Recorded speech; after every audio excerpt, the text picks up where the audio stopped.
Le marché des esprits. Partie 2. La porte invisible. Le silence s'installa dans la forêt. La grand-mère de Quito regardait le bracelet avec inquiétude. « Qui te l'a vendu ?» demanda-t-elle. Quito montra le stand derrière eux. Mais lorsqu'ils se retournèrent, le marché avait disparu, comme s'il n'avait jamais existé.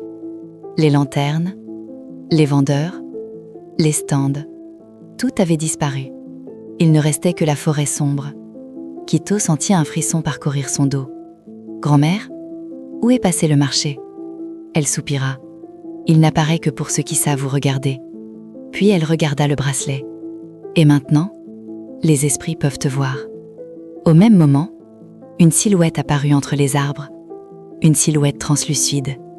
Un esprit, puis un autre, et un autre.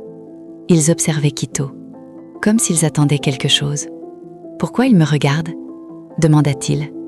Sa grand-mère réfléchit quelques secondes, puis elle murmura « Parce que tu portes la clé. » Selon une vieille légende, certains objets du marché des esprits pouvaient ouvrir des passages entre les mondes. Et ce bracelet était peut-être l'un d'eux. Soudain, l'air devint froid. Un vent étrange souffla dans la forêt. Et devant eux, une lumière apparut. Une sorte de porte invisible. Une faille entre les deux mondes. Les esprits commencèrent à s'en approcher lentement. Sa grand-mère comprit immédiatement. Ils veulent traverser. Si trop d'esprits passaient dans le monde des vivants, l'équilibre serait brisé. Mais pour fermer la porte, il fallait retourner au marché. Le problème était simple.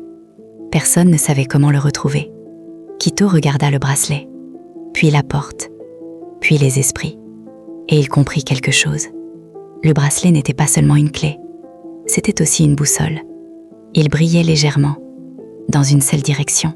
« Je crois que je sais où aller, » dit-il. Sa grand-mère le regarda, puis elle hocha la tête. Alors ils commencèrent à marcher dans la forêt, guidés par la lumière du bracelet. Après une longue marche, les lanternes réapparirent. Le marché des esprits.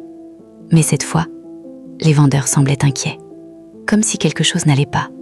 Quito courut vers le stand du vieil homme. « Comment fermer la porte ?» cria-t-il. Le vieil homme soupira. Puis il dit calmement « Il faut rendre la clé. » Quito regarda le bracelet. Il avait à peine eu le temps de comprendre son pouvoir. Mais il savait qu'il devait faire le bon choix. Alors il retira le bracelet et le posa sur le stand. Au même moment, le vent s'arrêta. La porte invisible disparut. Et les esprits s'éloignèrent lentement. L'équilibre était restauré. Le vieil homme sourit. « Tu as fait le bon choix. » Puis il ajouta. « Peu de gens auraient rendu un tel pouvoir. » Quito retourna vers sa grand-mère. Ils quittèrent le marché.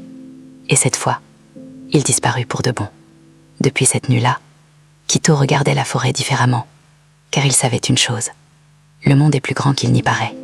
Et quelque part, dans l'ombre des arbres, le marché des esprits attend toujours ses prochains visiteurs.